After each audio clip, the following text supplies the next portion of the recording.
Hello everyone, मैं doctor PC पुलारा।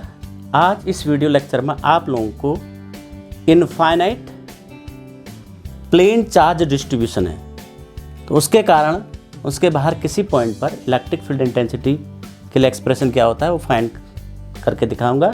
पिछले video में भी हमने जनरल तरीके से फाइंड आउट किया था, यहाँ पर हम गॉस लॉ का एप्लीकेशन करेंगे। चलिए स्टार्ट करते हैं।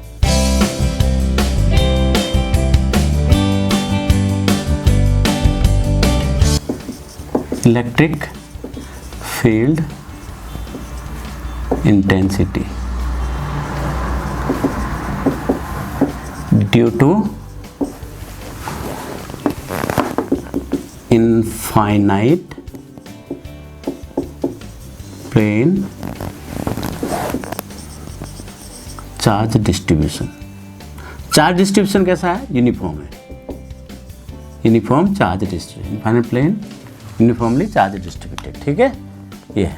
अब देखिए, हम मान लेते हैं कोई प्लेन, ये इस प्रकार से हमने कोई प्लेन मान लिया, ये है इनफाइनाइटली एक्सटेंडेड है ये प्लेन, इस पर पॉजिटिव चार्ज डिस्ट्रीब्यूटेड है।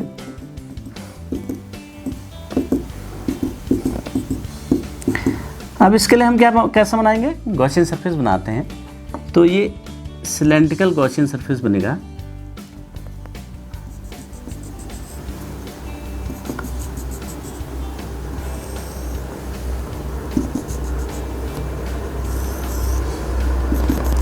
ये सिलेंड्रिकल गॉसियन सरफेस इस तरह सा बनेगा। आप देखिए, इलेक्ट्रिक फील्ड इंटेंसिटी यहाँ पर E बाहर की ओर को, यहाँ पर भी E बाहर की ओर को, ds इसमें भी नॉर्मल बाहर की ओर को, यहाँ पर भी ds वेक्टर नॉर्मल बाहर की ओर को, ये बन गया। परंतु यहाँ पर जो इलेक्ट्रिक फील्ड होगा, क्योंकि कर्व्ड सरफेस है इसका, ये 2s ये है सर्कुलर सरफेस, यहाँ पर इलेक्ट्रिक फील्ड E यहाँ हो जाएगा और यहाँ पर जो भी सरफेस कंसिडर करेंगे ds, ये एक दूसरे के क्या होंगे? परपेंडिकुलर होंगे। तो इस कर्व्ड सरफेस के कारण तो जीरो हो जाएगा इसका, केवल इन्हीं दो सरफेस के कारण हमको फ्लक्स मिलेगा। तो अब फ्लक्स कितना मिलेगा? देखिए, फाई कितना होता है कि इंटीग्रेशन E डॉट ds, देखो E डॉट ds, देखो यहाँ भी हमको फ्लक्स मिल रहा है, यहाँ भी फ्लक्स है दोनों ओर से, तो ये ट्वाइस हो जाएगा, twice E ds equal to Q upon epsilon naught, ये हो जाएगा। अब Q कितना सरफेस चार्ज इंक्लूड होगा हम निकाल लेंगे। देखो, इसको हम E तो कांस्टेंट है तो 2E बाहर आ जाएगा, E और ds के बीच में एंगल 0 है तो cos 0 1 हो जाएगा, ds हो गया। ठीक है, और ये Q कितना हो जाएगा? Q जो है ds, ये भी सरफेस एरिया ds ही होगा। इसके अंदर चार्ज कितना हो जाएगा? यहाँ पर जो चार्ज होगा वो होगा, ये चार्ज कितना हो जाएगा? सपोज चार्ज डेंसिटी कितनी है इसकी? सिग्मा है, सिग्मा इंटू इसका area ds, integration ds total area ये हो जाएगा, सिग्मा ds हो जाएगा अपॉन एप्सिलॉन नॉट। अब ये टोटल ds कैंसिल हो जाएगा, तो T2E equal to sigma upon epsilon naught हो जाएगा। तो ds छोटा सा पार्ट ले लेंगे हम यहाँ पर, तो यहाँ पर भी ds उसी के बराबर होगा, ds, ये भी ds, ये टोटल सरफेस s हो गया, ये ds वेक्टर हो गया, ds वेक्टर। तो Q sigma upon epsilon naught हो गया, तो E कितना हो जाएगा? E equal to sigma upon 2 epsilon naught. ये गॉस लॉ से हम क्या कर सकते हैं?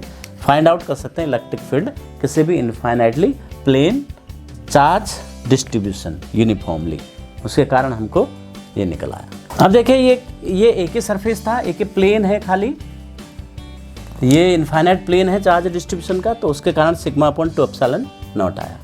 अब मान लीजिए कोई प्लेट है, इनफाइनाइटली एक्सटेंडेड प्लेट है, इस पर चार्ज डिस्ट्रीब्यूशन है, तो उसमें क्या बनेंगे? दो सरफेस बन जाएंगे प्लेट में, एक सरफेस ये, एक सरफेस ये। तो अब जो है हमारे पास ये कितना हो जाएगा कि ये ट्वाइस हो जाएगा, twice Q upon epsilon naught, total net flux इसका ट्वाइस हो जाएगा। तो तब क्या बनेगा? ये देखो, electric field intensity due to uniform charge distribution on infinite thick plate. अब मान लीजिए कोई प्लेट है इस प्रकार से, इनफाइनाइटली एक्सटेंडेड है ये, ठीक है। तो इसकी थिकनेस होगी कुछ ना कुछ। ये प्लेट हमने मान ली। चार्ज डिस्ट्रीब्यूशन अब क्योंकि कंडक्टिंग प्लेट है, ये कंडक्टिंग भी कर दो, कंडक्टिंग की केस है। कंडक्टिंग प्लेट है, पॉजिटिव पॉजिटिव डिस्ट्रीब्यूटेड रहेगा, इधर भी पॉजिटिव। एक प्लेट तो ये हो गई इनफाइनाइटली एक्सटेंडेड, ये प्लेन हो जाएगा, ये भी एक प्लेन ही हो जाएगा। दो प्लेन होंगे, एक इसके बाहर से प्लेन जो उस साइड होगा ये प्लेन ही हो जाएगा। तो इनके कारण हमको जो है फील्ड निकालनी, तो इनके कारण एक के कारण तो हमने निकाल रखी थी इनफाइनाइटली, इसी प्रकार से इसके कारण भी हो जाएगा। तो नेट कितना हो जाएगा, जैसे किसी पॉइंट पे यहाँ पर निकालना है हमने, एक तो E1 इसके कारण हो जाएगा, E1 equal to sigma upon 2 epsilon naught. एक जो इसके पीछे सरफेस है इसके कारण भी होगा, जैसे E2 भी होगा, E2 भी कितना हो जाएगा, सिग्मा अपॉन 2 एप्सिलॉन नॉट।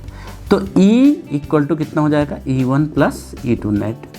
तो कितना हो जाएगा, E equal to sigma upon 2 epsilon naught plus sigma upon 2 epsilon naught.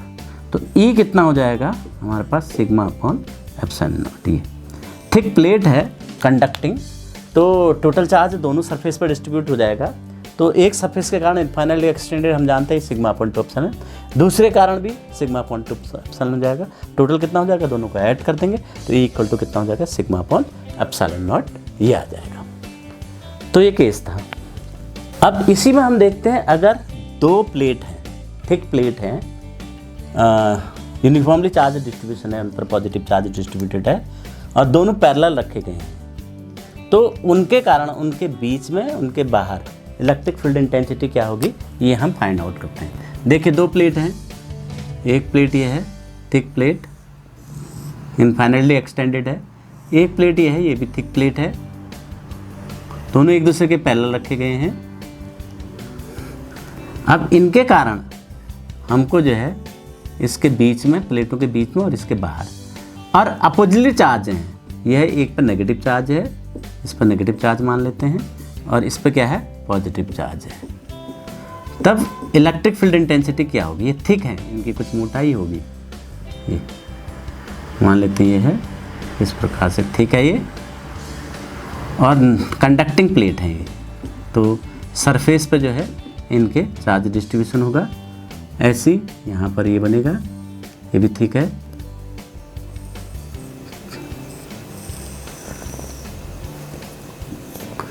ये हो गया, थिक प्लेट है। तो इसके अंदर देखिए इलेक्ट्रिक फील्ड इंटेंसिटी, देखिए पॉजिटिव चार्ज के कारण कहाँ की ओर होगी, जैसे ये है इधर की ओर होगी, इस प्लेट के कारण E1 इधर की ओर हो गया, और इस प्लेट के कारण भी E2 इधर ही की ओर हो गया। अंदर देख रहे हैं हम किसी पॉइंट पर, देखो नेगेटिव की ओर को होता है, पॉजिटिव से बाहर की ओर को होता है इलेक्ट्रिक फील्ड इंटेंसिटी, और नेगेटिव चार्ज की ओर होती है। तो E1 और E2, तो इसके कारण पहले E1 निकालेंगे, E1 हमने निकाल रखा है, तो एक सरफेस के कारण E1 कितना हो जाएगा, सिग्मा अपॉन 2 एप्सिलॉन नॉट। इसी प्रकार से सिग्मा अपॉन 2 एप्सिलॉन नॉट। अब E total inside the point E1 plus E2 हो जाएगा, ये कितना हो जाएगा, sigma upon 2 epsilon naught plus sigma upon 2 epsilon naught, तो ये हो जाएगा सिग्मा अपॉन एप्सिलॉन नॉट आ जाएगा E अंदर इनसाइड पॉइंट। अगर आउटसाइड पॉइंट है, आउटसाइड पॉइंट है, तो इस चार्ज के कारण यहाँ पर क्या होगी, बाहर की ओर को होगी E1, और इस चार्ज के कारण यहाँ पर, इस चार्ज के कारण कहाँ पर होगी, E2 अंदर की ओर होगा। तो E2 अंदर की ओर होगा तो E1 नेट कितना हो जाएगा, E1 माइनस E2 हो जाएगा। तो ये कितना हो जाएगा, E equal to sigma upon 2 epsilon naught minus sigma upon 2 epsilon naught, that is equal to 0। यहाँ पर भी 0 हो जाएगा, ऐसे ही यहाँ पर किसी पॉइंट पर निकालेंगे, यहाँ पर भी क्या हो जाएगा, 0 हो जाएगा। तो इस प्रकार से जो हमारे जो चार्ज प्लेट हैं उसके कारण, चाहे उसके अंदर निकाल लिया आप, तो अंदर वाली सीट के कारण E1 हो गया, इसके अंदर वाली सीट के कारण E2 हो गया, दोनों एक ही डायरेक्शन में हो जाएंगे, दोनों जुड़ जाएंगे। बाहर वाली सीट के कारण इसका E1 हो गया, इसके अंदर वाली सीट के कारण यहाँ पर E2 हो जाएगा, तो एक दूसरे के अपोजिट हो जाएंगे, नेट बराबर है तो नेट 0 हो जाएगा, यहाँ पर भी 0 हो जाएगा। तो आई होप आप लोगों को ये समझ में आया होगा। यदि समझ में आया तो वीडियो को लाइक करें और अधिक से अधिक शेयर करें और चैनल पर नए हैं तो सब्सक्राइब करें। Thank you, bye bye.